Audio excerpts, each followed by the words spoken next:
beyan etsin dağlığının vatını, şehir turur ülkün darar dağlı. Kemerlere tılla güneş düşün, sormuşu sana verir dağlı.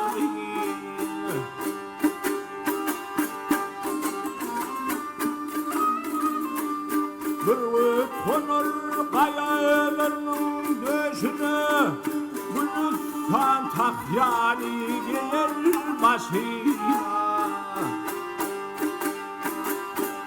Tilkin batın varsa çeşme başına, zemanını görür dağlı.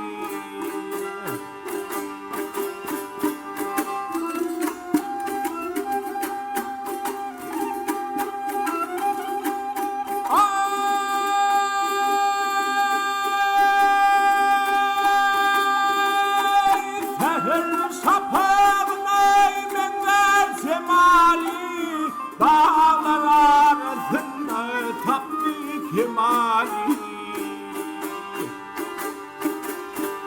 Zülfün oynar kara dağın şemali, şemal saçın dönür dağlı.